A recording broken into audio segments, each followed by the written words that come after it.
Hello everyone, आप सभी लोगों का स्वागत है। हम BPSC target batch revision series में बात करेंगे आज एशियन हिस्ट्री के मौर्योत्तर काल के दौरान जो भी घटना घटी थी उस पर। तो मौर्योत्तर काल देख लेंगे हम। डिस्कशन टॉपिक क्या है, तो सबसे पहले देखेंगे मौर्योत्तर काल समान परिचय क्या है, शुंग वंश, सातवाहन वंश और इंडो ग्रीक, ये महत्वपूर्ण रूप से हम देखेंगे। पर इसके साथ साथ हम शक पल्लव सभी लोगों को देखेंगे जो पश्चिम एशिया के साथ, पश्चिम एशिया से हमारा संपर्क जो इस वक्त हुआ था उसके सारे घटनाक्रम को हम देखेंगे।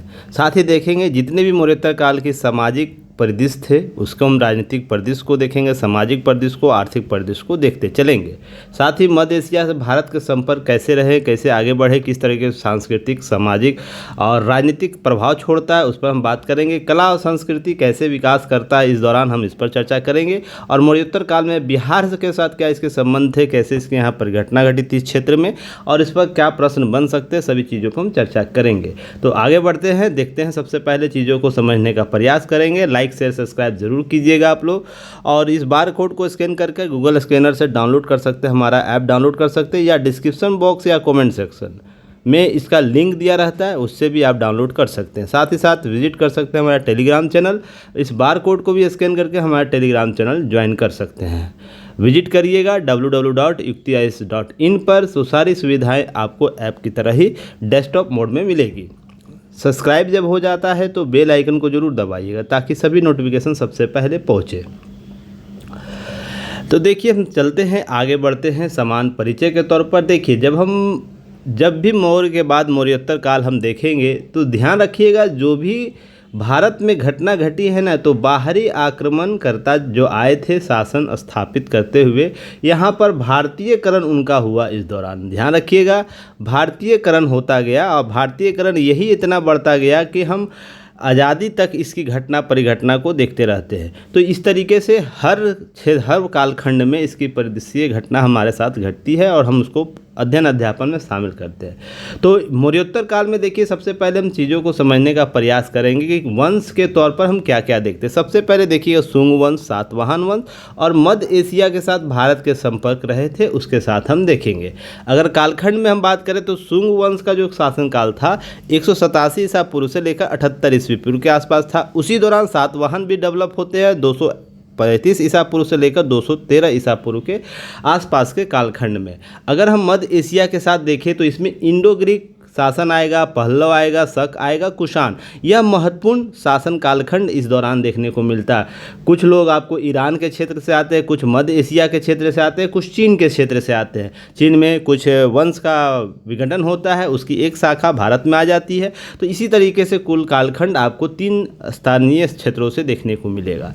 क्लियर है? तो हम देखेंगे इसके कालखंड में जो भी घटना घटती है मौर्योत्तर काल में, हम देखेंगे नर्मदा नदी के तट से लेकर गंगा नदी के पूर्वी क्षेत्र से, अर्थात हम पाटलिपुत्र हम कह सकते हैं उसे, और उसके बाद संपूर्ण जो अफगानिस्तान, पाकिस्तान, पश्चिमोत्तर क्षेत्र रहा था उस दौरान, उसके कालखंड में घटित घटनाओं को हम देखेंगे। जो भूखंड में घटित घटना थी उसको देखेंगे। क्लियर हो गया? चलिए आगे बढ़ते हैं। मौर्योत्तर काल की हम बात करें तो सबसे पहले ध्यान रखिएगा मौर्योत्तर काल में मौर्य वंश के अंतिम शासक किसकी हत्या की गई थी? वृद्धत की। उसके बाद पुष्यमित्र जो था, पुष्यमित्र सिंह शुंग, उसके द्वारा 185 ईसा पूर्व में शुंग वंश की स्थापना की। और यहाँ से आपको प्रश्न पूछे जा चुके हैं, जाके PYQ में देखिएगा। शुंग, सातवाहन और कण्व जैसे स्थानीय, ध्यान रखिएगा, शुंग, सातवाहन और कण्व जैसे स्थानीय वंशों पूर्वी भारत, मध्य भारत और दक्कन का जो क्षेत्र था आपको यहाँ देखने को मिलता है। कहने का मतलब दक्कन का क्षेत्र यह था। फिर उसके बाद पूर्वी भारत आपको इधर देखने को मिलेगा और मध्य भारत आपको ये क्षेत्र देखने को मिलेगा। तो इस तरीके से देखते हैं कि संपूर्ण भारत में शुंग, सातवाहन और कण्व शासक का 3 क्षेत्रों में 3 जगह साम्राज्य स्थापित होता है और कालांतर में भारतीय इतिहास में अपनी छवि छोड़ता है। हम इंडो ग्रीक या बैक्ट्रियन शासक के दौरान हम बात करेंगे। बैक्ट्रियन शासक, शक शासक, पार्थियन शासक, कुषाण शासक, बाहरी राजवंशों ने उत्तर पश्चिमी भारत पर शासन किया। जब हम इधर से बात करें दक्कन, पूर्वी, मध्य, तो यहाँ पर पश्चिमोत्तर क्षेत्र में भी भारत के क्षेत्र में क्या हुआ, यहाँ पर शासन इन राजवंशों का रहा जो बाहरी राजवंश हुआ करते थे। और बाद के दिनों में इनका भारतीयकरण अवश्य हो गया, पर इसका शासन स्थापित कोई ईरान के क्षेत्र से आया था।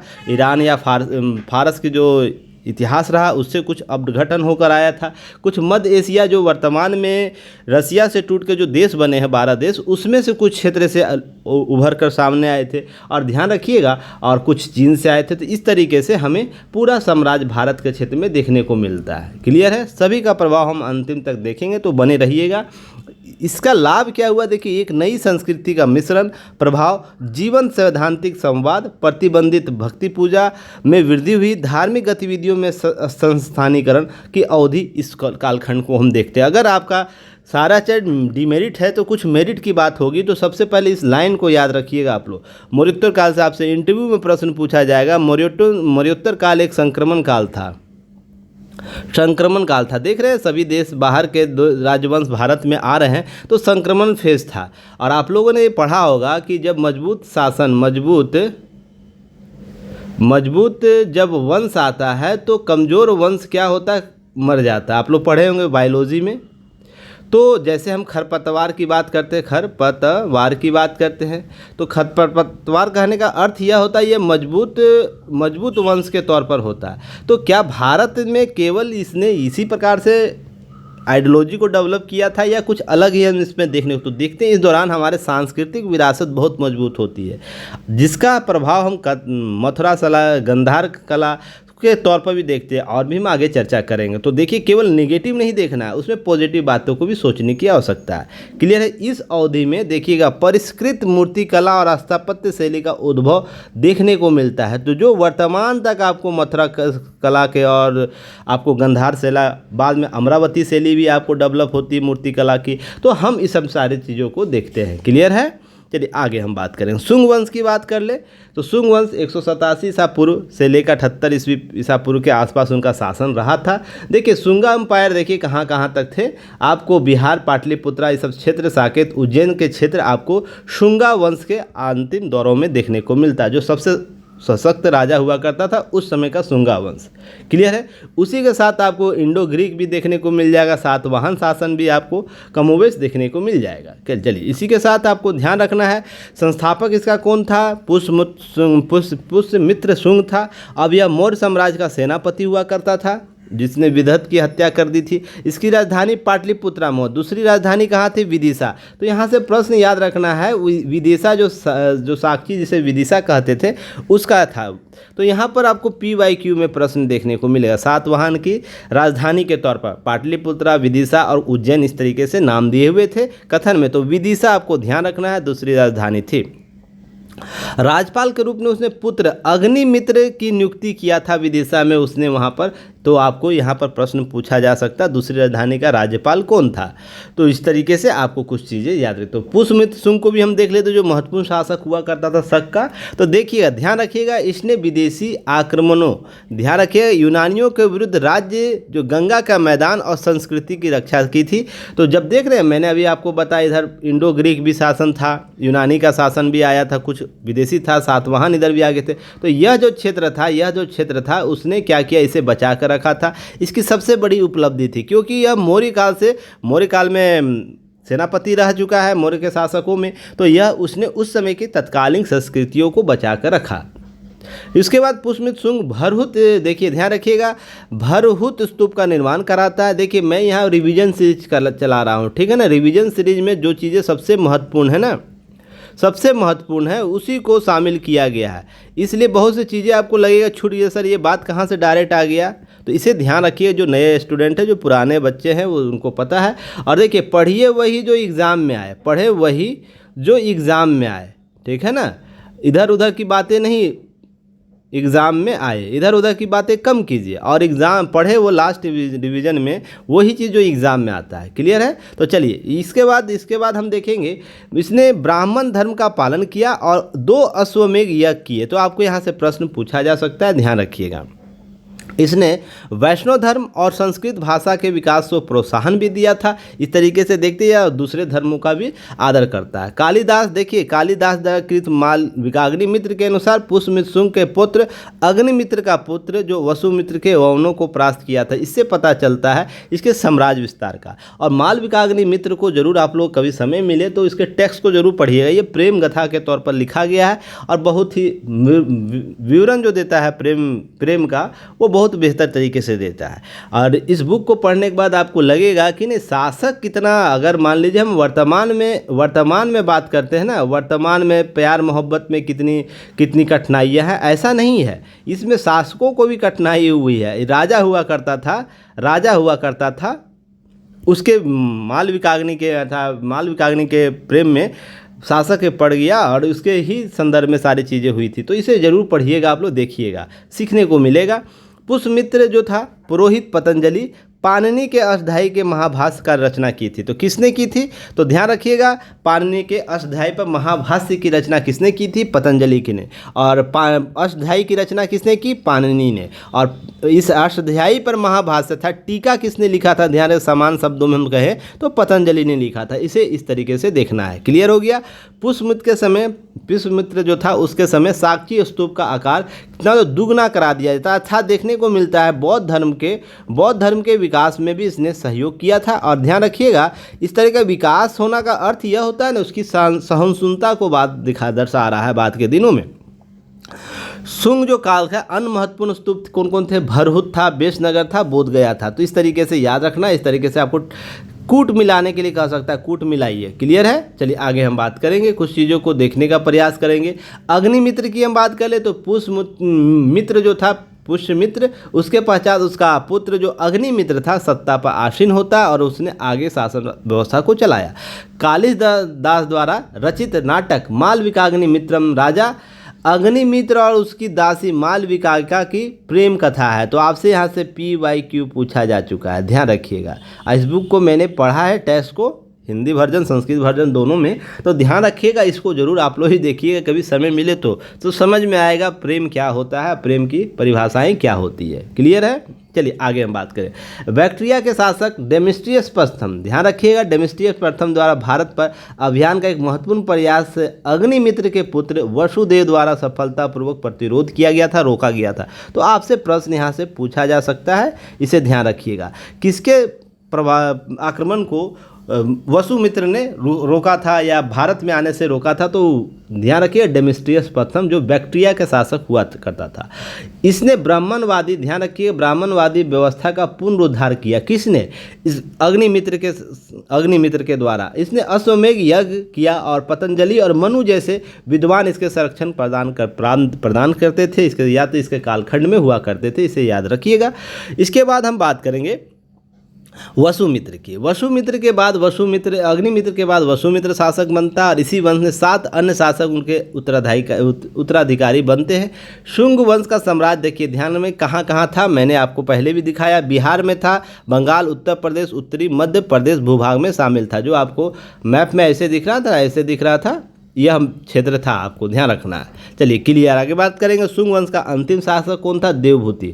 देखिए, 2 चीज़ तो कम से कम याद रखिएगा, किसी भी राजवंश का प्रथम कौन था और अंतिम कौन था, ये कम से कम शासक का नाम याद रखना, उसके बीच के महत्वपूर्ण शासकों को याद रखना। यहाँ से प्रश्न जरूर पूछे जाते हैं।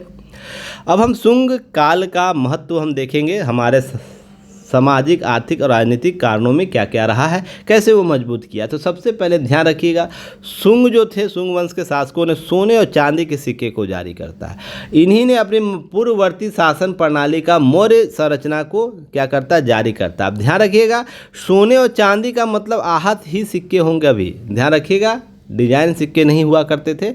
अब मौर्यकालीन सिक्के, उससे पहले कौन कौन से, इसे भी देख लीजिएगा आप। निस, जिसे सुवर्ण कहते थे, मौर्य काल में जो सिक्के हुआ करते थे, बाद के दिनों मौर्योत्तर में कैसे बदलते हैं नामकरण, उनको हम देख लेंगे। तो मौर्यकालीन सिक्के कौन थे? निष्क और सुवर्ण, सोने के सिक्के हुआ करते थे मौर्य काल में।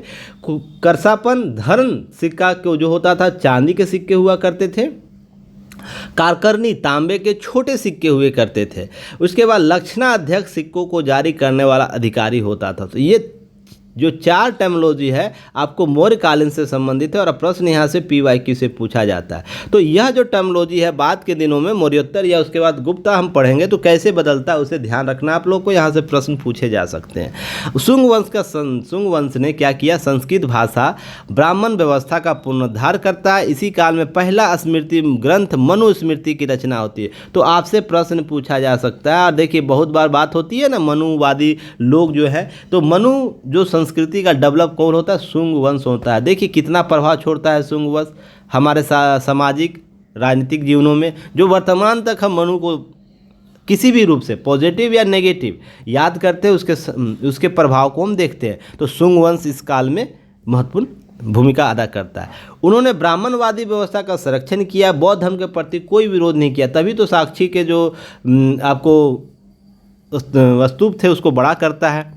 उसके बाद मथुरा शैली के मुख्य यथार्थवादी मानवीय चरित्र की नई ऊंचाइयां को उत्पन्न करता है। तो मथुरा शैली भी डेवलप होती इसके काल में। माना जाता है मनु के मानव धर्म शास्त्र या मनुस्मृति और कालिदास का मालविकाग्नि मित्र की रचना इसी काल में हुई। तो आपको मैंने अभी पहले भी बता रखा है, कुछ चीज़ें रिपीट होगी क्योंकि बार बार चीज़ों को याद कर लेना है। यवन राज शिलाखंड, धन्य देव अयोध्या शिलालेख, ध्यान रखिएगा शुंगों के संदर्भ में उल्लेख मिलता है। तो आपको यहाँ से PYQ प्रश्न देखने को मिल जाएगा। आप घटना चक्र का PYQ लगा रहे होंगे तो आपको सारे जो सभी UPSC से लेकर सारे PCS एग्जाम को ये कवर करता है, तो उसमें आपको यह आपको मिल जाएगा। क्लियर है? इसके अतिरिक्त नाना घाट शिलालेख जो था, नासिक शिलालेख, खारवेल का हाथी गुफा शिलालेख, अशोक का एरागुंडी शिलालेख शुंग वंश के संबंध में महत्वपूर्ण जानकारियाँ देता है। तो आपसे यहाँ से PYQ प्रश्न पूछा जा चुका है। यह किस वंश की राजधानी? शुंग वंश की राजधानी। शुंग वंश के बारे में जानकारी हमें किन निम्नलिखित में से किन शिलालेखों से प्राप्त होता है? तो ये सब चीज़ें आपको याद रखनी है, ध्यान रखनी है। चलिए नेक्स्ट हम बात करेंगे सातवाहन वंश पर। सातवाहन का संस्थापक कौन था? सिमुक था। ध्यान रखिएगा, यह PYQ में दिखेगा आप लोग को। इसका कर्ण वंश का अंतिम शासक कौन था? सुशर्मा था। इसकी हत्या कर इसकी क्या किया? इसने स्थापना किया सातवाहन वंश का। तो कर्ण वंश का अंतिम शासक कौन था? सुशर्मा। इसकी राजधानी गोदावरी तट के प्रतिष्ठान, याद नाम रहिएगा इसका। बोला जाता है, प्रश्न यहाँ से पूछा जाता है आधुनिक समय में प्रतिष्ठान का क्षेत्र है। तो औरंगाबाद और महाराष्ट्र जो का क्षेत्र है, औरंगाबाद महाराष्ट्र का जो क्षेत्र है वो आपको प्रतिष्ठान का आता था। अर्थात मुख्य रूप से आधुनिक आंध्र प्रदेश, तेलंगाना और महाराष्ट्र राज्य में क्षेत्र विस्तार था सातवाहनों का। तो सातवाहनों की हम बात करें तो देखिए सातवाहन आपको यहाँ पर थे। ये क्षेत्र जो आपको आंध्र प्रदेश से क्षेत्र देखने को मिलते हैं। कुछ क्षेत्रों के लिए उन्होंने गुजरात पर भी शासन व्यवस्था स्थापित किया था, पर आपको मुख्य रूप से ये याद रखना है। क्लियर है? जिसमें हम आंध्र प्रदेश, तेलंगाना और महाराष्ट्र का क्षेत्र बोलते हैं। ठीक है, चलिए आगे हम बात करेंगे। अब इसको देखिए मैप में। देखिए यह क्षेत्र जो सातवाहन का था, इतना बड़ा विस्तृत क्षेत्र था। क्लियर है? अब इसे याद रखना है। इसके बाद यहाँ भी कुछ वर्षों के लिए गुजरात कठियावाड़ के क्षेत्र में इनका शासन होता है, पर अल्पकाल के लिए होता है। इसलिए इनको साम्राज्य, जब हम बस साम्राज्य का विस्तार बताते हैं तो मुख्य भूमि में जहाँ उनका विस्तार रहा था उनका ही चर्चा करते हैं। अब ये 120 से लेकर 300 CC के बीच के कालखंड की बात कर रहा है। क्लियर है? अल्प अवधि के लिए इन्होंने कर्नाटक, गुजरात, मध्य प्रदेश के कुछ भागों पर भी, उज्जैन तक, देखिए उज्जैनी तक इनका शासन रहा था, कुछ भाग शामिल थे। अथवा मुख्य रूप से हम क्या करें, प्राथमिक राजधानी इसकी कहाँ थी? प्रतिष्ठान थी। और दूसरी राजधानी अमरावती थी। तो बताइए मुझे, अमरावती अभी किसकी राजधानी है? किस राज्य की राजधानी है अमरावती? हाल ही में चर्चा परिचर्चा हुआ था। चलिए बताइएगा। सातवाहन काल की कब्रें पत्थर के बृहद टुकड़ों से घिरी हुई रहती थी। तो यहाँ महापाषाणकालीन जन भी कहा जाता था इसे। तो आपसे प्रश्न पूछा जा सकता है, यह मौर्योत्तर काल में किस वंश के कब्रों पर बड़े बड़े पत्थर प्राप्त हुए? तो आपको सातवाहन वंश याद रखना है। सातवाहनों की जानकारी हमें किन किन स्रोत से प्राप्त होता है? तो ध्यान रखिएगा, ऐतरेय ब्राह्मण से होता है, पुराण से, महाकाव्य से, गुणागढ़ के बृहत कथा से, और वात्सायन के द्वारा रचित कामसूत्रा से। अब वात्सायन बाद में आपको बहुत महत्वपूर्ण लेखक के तौर पर आते हैं। कामसूत्रा एक मंदिर के तौर पर भी आपको देखने को मिलेगा। ध्यान रखिएगा, कामसूत्रा केवल सेक्स और इसके लिए यौन पूर्ति का ग्रंथ नहीं है। ध्यान रखिएगा, इसमें मोक्ष प्राप्त कैसे किया जा सके, उससे जन्म से लेकर मरण तक के सारी घटनाओं की कल्पना की गई है, जिस पर पूरा यूरोप इस पर चीज़ों को लेकर रिसर्च कर रहा है और बृहद जीवंत ग्रंथ के रूप में देखता है इसे। चलिए नेक्स्ट हम बात करेंगे सातकर्णी। इसके शासक कौन थे? सातवाहनों का सातकर्णी फर्स्ट याद रखिएगा, 27 ईसा पूर्व से लेकर 17 ईसा पूर्व तक इसने किया। इस वंश का एक महान शासक हुआ था। 2 अश्वमेघ यज्ञ करता है, एक राजसूय यज्ञ करता है, चांदी के सिक्कों पर अश्व की आकृति अंकित कराया। तो आपसे यहाँ से प्रश्न पूछा जा सकता है, ध्यान रखिए क्वेश्चन, तो इसे ध्यान रखना है आप लोगों को। इसके बाद सातकर्णी फर्स्ट को दक्षिणा पथ की स्वामी कहते हैं और यह आपको PYQ में मिलेगा। प्रीवियस ईयर क्वेश्चन में मिल जाएगा। दक्षिण पथ का स्वामी निम्नलिखित में से किसे कहते थे, तो इसमें एक का नाम सातकर्णी फर्स्ट आपको उसमें ऑप्शन में रहेगा। नानाघाट शिलालेख में सातकर्णी फर्स्ट की 2 उपलब्धियों का वर्णन से विस्तार किया गया है। ध्यान रखिएगा, हाल इसका शासक हुआ करता था 20 ईसा पूर्व ईस्वी से लेकर 24 ईस्वी के बीच में। हाल इस वंश का 17वां शासक था, सातवाहन का 17वां शासक हाल हुआ करता था। इसकी उपलब्धियां अलग तरीके से थी। इसने प्राकृति की रचना की, जिसमें 700 श्लोक हुआ करते थे। ग्रंथ गथा सप्तशती याद रखिएगा, या गथा सतई सई इसका नाम आपको याद रखना। यहाँ से प्रश्न पूछा जा चुका है PYQ में। क्लियर है। हाल के दरबार में गुनाढई निवास करते थे, जिसने बृहद कथा कोश की रचना की। और ये कितनी बार प्रश्न आपसे पूछा जा चुका है प्रीवियस ईयर क्वेश्चन में, एक बार जाके जरूर रिपीट कीजिएगा। देखिए मैं बार बार वही बोलता हूँ, पढ़िए वही जो एग्ज़ाम में आए, याद कर लीजिए चीज़ों को, बार बार चीज़ों को ध्यान में रखिए, रिवीजन कीजिए और एग्ज़ाम में जाके बैठ के कॉन्फिडेंट के साथ सारे उत्तर को दीजिए। और यह सीरीज़ इतना इंपॉर्टेंट आप लोग के लिए होगा, जब एग्ज़ाम में बैठ के एग्ज़ाम देकर आइएगा तो समझ में आएगा कि इसे कैसे हम कवर किए थे अचानक 20 दिनों में, 25 दिनों में, महीने भर में। चलिए हम बात करेंगे गौतमी सातकर्णी फर्स्ट की बात करेंगे, जो 106 से लेकर 130 ईस्वी तक इसने शासन किया। सातवाहन वंश का पुनरुद्धार इसी के समय में होता है। ध्यान रखिएगा, पुनरुद्धार सातवाहन वंश का होता है। उसने छहरात वंश का नाश करता। उसने शत्रु नहपान इसी वंश का था। नहपान किस वंश का था, आपको यहाँ से प्रश्न पूछा जा सकता है। इसने मालवा शकों से मालवा और कठियावाड़ जो था छिला था, तो इसे याद रखना है। नासिक अभिलेख जो था गौतमी पुत्र सातकर्णी के विजय का उल्लेख करता है। और ये कितनी दफ़ा पूछा है आप PYQ में जरूर देखिएगा।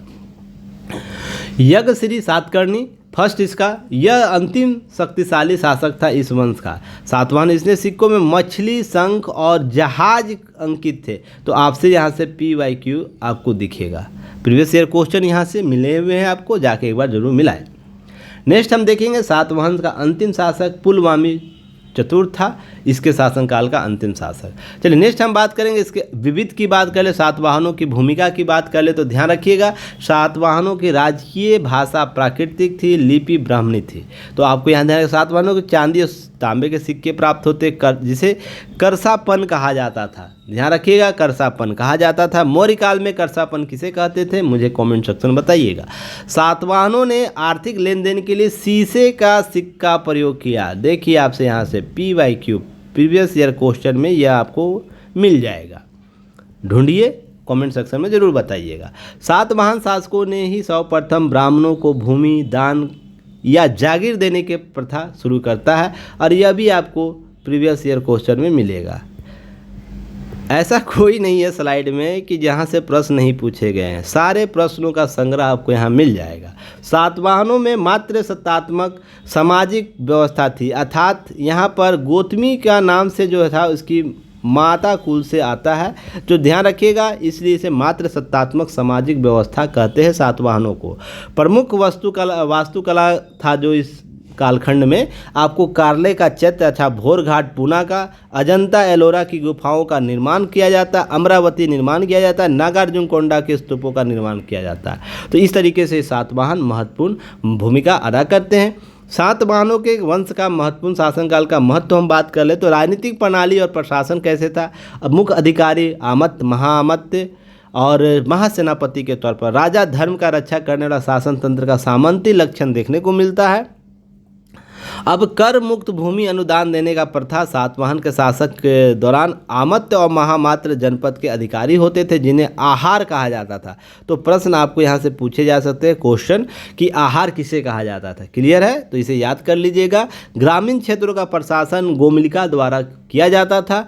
कटक और अश्वांधर सैन्य शिविर आपको देखने को मिलते हैं। धर्मशास्त्र न केवल जनता के लिए अपितु राजाओं के लिए भी धर्म अथवा उत्तरदायित्व निर्धारित किए गए थे। कला वास्तुकला में हम बात कर लेंगे, साथ में पश्चिमी घाट में आपको देखने को मिल जाता है बहुत से आपको कलाकृतियाँ, वास्तुकला का निर्माण होता है, विकास को बढ़ावा दिया जाता है। अजंता, नासिक, कार्ले, भाजा, कोंडना, कन्हरी गुफाएं आपको देखने को मिलती है।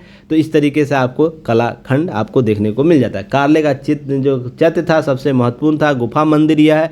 यह प्रश्न आपको पूछा भी जा चुका, कार्ले का चैत्य कौन सा मंदिर है, तो गुफा मंदिर है। तो याद रखिएगा चैत्य बौद्ध गुफा मंदिर था, विहार बौद्ध विश्राम गृह हुआ करता था। तो आप कंफ्यूज मत होइएगा, चैत्य कहने का मतलब बौद्ध की जो गुफाएं मंदिर के तौर पर काम करती थी, रहती थी, और विहार का अर्थ था विश्राम गृह, जहाँ पर बौद्ध विश्राम करते थे। इन गुफाओं का काट कर निर्मित किया था, पाषाणों को, बड़े बड़े पाषाणों को काट कर निर्माण किया था, डिजाइन को बनाया जाता था अंदर से।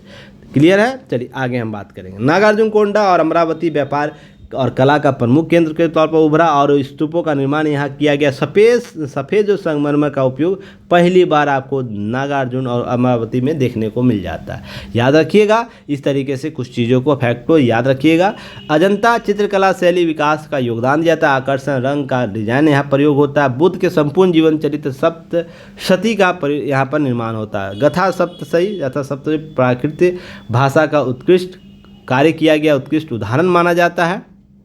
इस तरीके से सातवाहनों के अर्थव्यवस्था पर क्या प्रभाव था। स्वर्ण सिक्के जारी नहीं किए, बल्कि स्वर्ण रजित की भारतीय सिक्के जारी किए। पूर्ण स्वर्ण सिक्का जारी नहीं करता है सातवाहन, इंपॉर्टेंट आपको ध्यान रखना है। उन्होंने सीसा पोटीन का सिक्के जारी किए, सीसा और पोटीन का, अर्थात सिक्कों में इस्तेमाल होने वाले चांदी जैसे मिश्र धातु का निर्माण करते हैं। यह समानता जो था तांबे टीन कांसे का मिश्रण होता था, और यह तांबा आदि सिक्के भी जारी इसके द्वारा किया जाता है। तो सीसा का और पोटीन का सिक्का जो निर्माण करता सातवाहनों के द्वारा ही किया जाता है। रोमन साम्राज्य के साथ इनका व्यापार था। प्रतिष्ठान और तगर महत्वपूर्ण व्यापारिक केंद्र थे। इस तगर का नाम याद रखिएगा, ठीक है ना, तगर महत्वपूर्ण व्यापारिक केंद्र थे। उन्होंने शासकों के रूपांकनों के साथ अपने स्वयं के सिक्के जारी किए, पहले देसी शासक हुए। तो इस तरीके से आपको, इस तरीके से पीटी फैक्ट आपको याद रखना। धान रोपण, कपास का उत्पादन, लो अयस्क जैसे करीमनगर और वारंगल दोहन का किया जाता था। अर्थात इसमें लो अयस्क कहाँ कहाँ दोहन किया जाता है, करीमनगर और वारंगल याद रखना है। इस तरीके से आपको चीज़ें पीटी फैक्ट। समाज और धर्म के बारे में बात करें, मातृ वंशीय होने के कारण इसका अधिकांश नाम माता के नाम से होता है, जैसे गौतमी पुत्र सातकर्णी, वशिष्ठ पुत्र पुलमामी, यज्ञश्री सातकर्णी, इस तरीके का नाम देखने को मिल जाता था। माता के नाम से अपने नाम का उद्भव करते थे लोग। महायान बौद्ध धर्म का विकास इस समय होता है, बहुत ही महत्वपूर्ण है, बहुत ही महत्वपूर्ण रूप से आगे बढ़ता है। कृष्ण वासुदेव की पूजा आरंभ हो जाती है, सामान्य बात हो जाती है इस कालखंड में। उन्होंने बौद्ध धर्म और ब्राह्मणवाद दोनों का समर्थन करते हैं, और हालांकि वे हिंदू थे, ब्राह्मणवादी सामाजिक स्थिति का दावा नहीं करते, दावा करते थे, पर ध्यान रखिएगा, पर हिंदू के साथ साथ वो उन चीज़ों को समझने का प्रयास बौद्ध और अन्य जो समकालीन पंथ थे उनको विकसित रूप से विकास दिया था। साहित्य की हम बात करें तो शिलालेख प्राकृतिक भाषा में प्राप्त होती, इसकी राजधानी राजभाषा के तौर पर देखने को मिलती है। सातवाहन शासक हाल जो था स्वयं एक महान विद्वान था, उसने गथा सप्तशती की रचना की थी। अगर मध्य एशिया के साथ भारत का संपर्क हम देखें, इसी के बाद इंडो ग्रीक आता है, पल्लव आते हैं, पर्शियन शक आते हैं, ध्यान रखिएगा, और लास्ट में कुषाण का शासन काल देखने को मिल जाता है इस दौरान में। तो हम सबसे पहले इंडो शक, पल्लव और पल्लव, पार्सियन या कुषाण के संदर्भ चीज़ों को देखेंगे। सभी पश्चिमोत्तर भारत मध्य एशिया से भारत में आए थे, इस चीज़ को ध्यान रखना है। अगर हम पहले इंडो ग्रीक हिंदी यूनान को देख लेते, हिंदी यूनान जिसको ध्यान रखिएगा, मैंने आप लोग इंडो ग्रीक शासन की बात की, देखिए पूरा इंडो ग्रीक शासन है, महत्वपूर्ण रूप से ये उसके क्षेत्र यहाँ तक जीते गए थे, फिर बाद में अल्पकालिक रूप से उनका शासन रहा था, इसको याद रखना है। जो भी मैपिंग कराया गया उसे ध्यान से देखिएगा। जो डीप है ब्लू कलर का वो उसका मुख्य भूभाग है, जो हमेशा इसके क्षेत्र में रहा था शासकों के, अंतिम दौर के शासकों के साथ। चलिए आगे हम बात करेंगे इसी में। इंडो ग्रीक शासन व्यवस्था में भारत आक्रमण करने वाले हिंद यूनानी जो इंडो ग्रीक बैक्ट्रिया यूनानी कहलाते थे।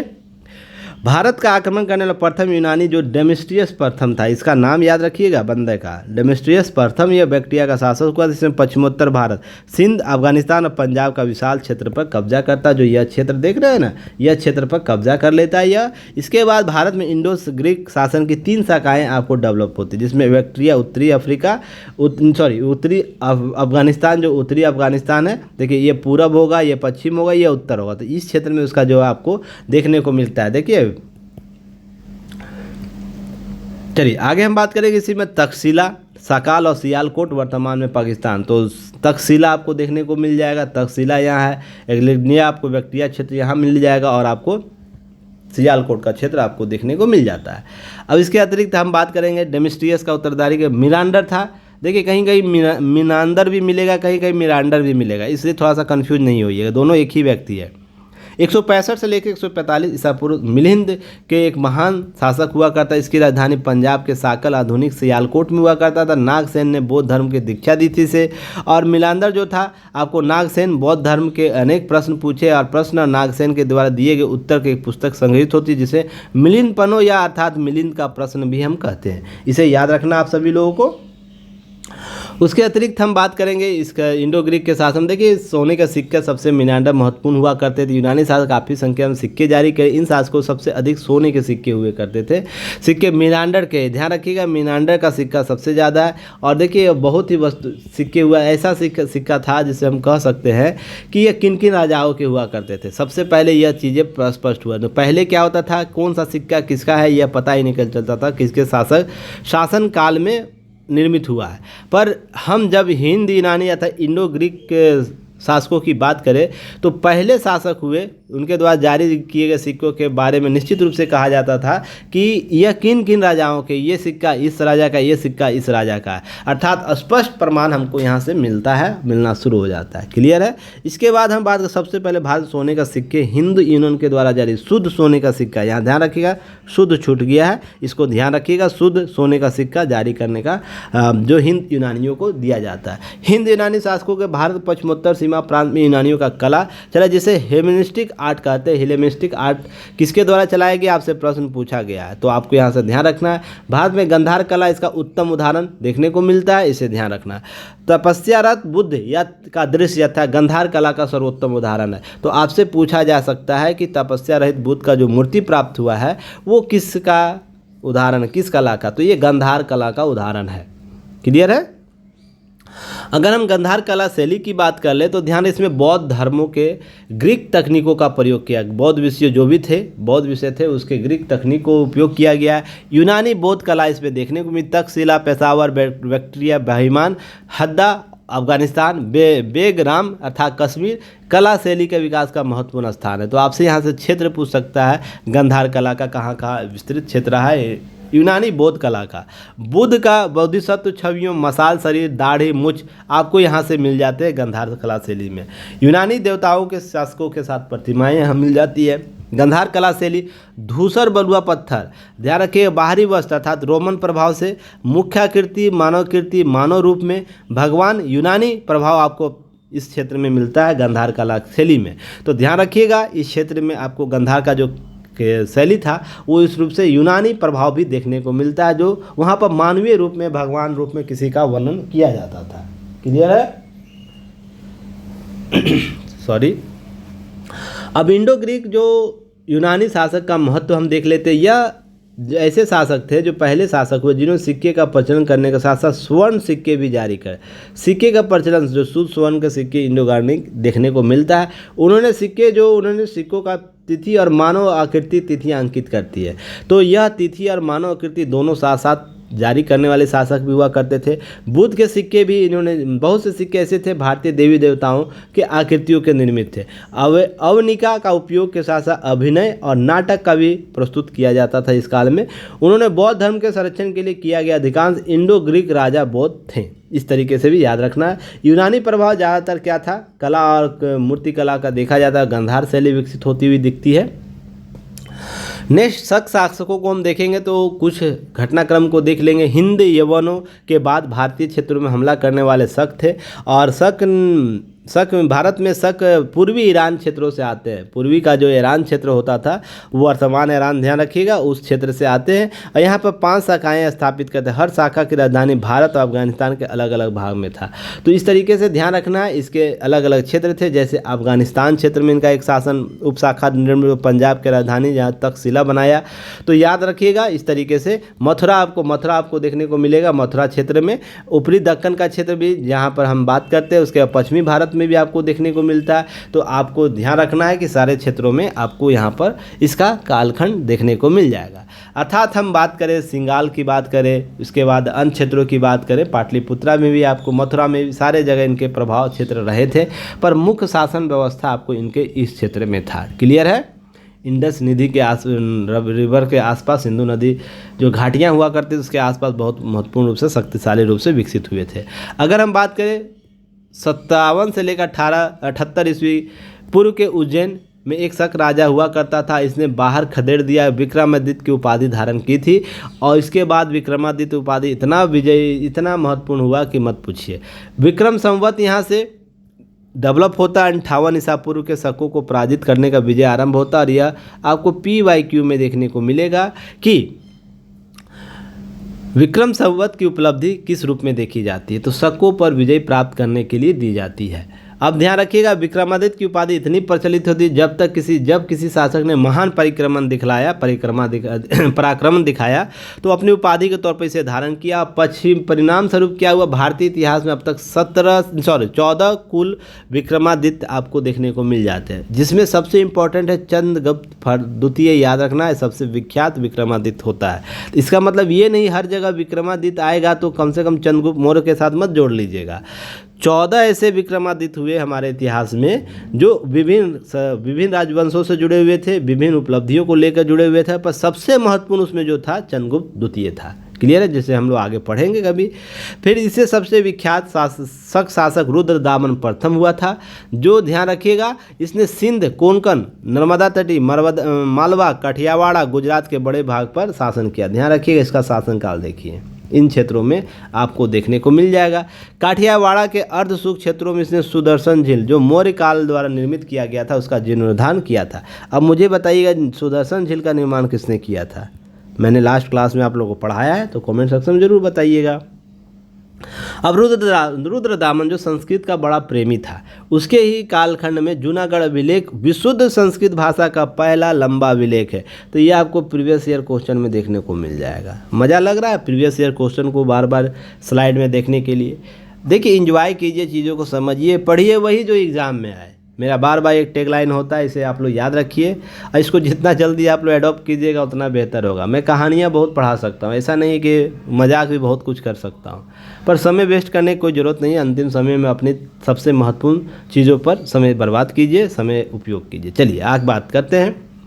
अब नेक्स्ट है कुषाण की हम बात करेंगे, कुषाण शासकों की बात कर लेंगे। कुषाण कैसे आते हैं, कैसे वो शासन व्यवस्था को स्थापित करते हैं, तो ध्यान रखिएगा पारसियों के बाद कुषाण आते हैं। और यूची टोखरी, ध्यान रखिए ये कहलाते थे, यूची नामक एक कबीला 5 किलो में बट गया, जो कुषाण उन्हीं में से एक था। जो यूची, ध्यान रखिएगा चीन के क्षेत्रों से बटा हुआ क्षेत्र था। जो कुषाण एक भारत में उसका वंश आ जाता है, क्षेत्र में आ जाता है भारत में, और कुषाण वंश का स्थापना करता है और इतना महत्वपूर्ण हो जाता है कि हमारे कुषाण शासनकाल का वर्तमान में भारतीयकरण उस रूप से देखा जाता है, उनका प्रभाव अभी तक देखे जाते हैं। तो कुषाण अथवा युहची चीन से थे, उन्होंने अपनी राजधानी फिरोजपुर पेशावर में बनाई, उत्तर पश्चिम भारत में शासन किया इसने।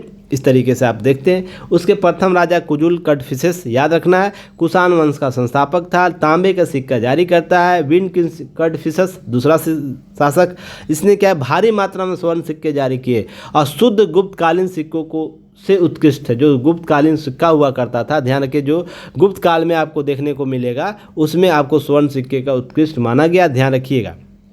इसके द्वारा जारी किए गए सिक्कों को शिव, नंदी और त्रिशूल की आकृतियाँ देखने को मिलती है और यह अनुमान लगाया यह सेव हुआ करते थे। इस तरीके कनिष्क आता है। कनिष्क सबसे महान शासक कुषाण वंश में होता है। उसने 78 ईस्वी में शक संवत स्थापित करता है और राज्यारोहण की तिथि उसमें अंकित है, इसलिए भारत सरकार के द्वारा इसे शक संवत को अपनाया जाता है तिथि के तौर पर, इसे याद रखना है। और यह इतना इंपॉर्टेंट तो हम लोग अभी तक इसे देखते हैं, समझते हैं, अपने शासन व्यवस्था में लागू किए हुए। इसकी 2 राजधानियाँ थी, फिरोजपुर पेशावर और मथुरा में। कनिष्क ने बौद्ध धर्म के सन पोषण संरक्षण दिया था। चौथी बौद्ध संगति इसके के शासनकाल में कुंडलवन में हुई थी, वसुमित्र की अध्यक्षता में। वर्षोघोष कनिष्क का राजकवि हुआ करता था, ये याद रखना है। और उसके बाद सोरदानंद, बुद्धचरित, सारिपुत्र प्रकरण इसके द्वारा रचित की गई थी। कनिष्क का राज्य वेद चरक हुआ करता था। चरक संहिता इसके द्वारा स्थापित की गई थी, चरक के द्वारा। इस तरीके से याद रखना है। कनिष्क के शासनकाल भारत का व्यापारिक संबंध मध्य एशिया और पश्चिमी विश्व के साथ भी हुआ करता था। कनिष्क के अभिलेख में उसे देवपुत्र शासनी कहा गया है, अर्थात देवपुत्र से उत्पन्न बताया गया है। कनिष्क के शासनकाल में कला के 2 स्वतंत्र शैलियाँ विकसित हुई है, जिसमें गंधार शैली भी देखते हैं और मथुरा शैली भी देखते हैं। बाद में शैलियाँ विकसित कुषाण शासन के बाद अमरावती शैली भी आपको विकसित होती है। अंतिम दौर में अमरावती शैली भी विकसित होती है, पर कनिष्क के शासनकाल में 2 शैलियाँ आपको विकसित होती है, इसे याद रखिएगा।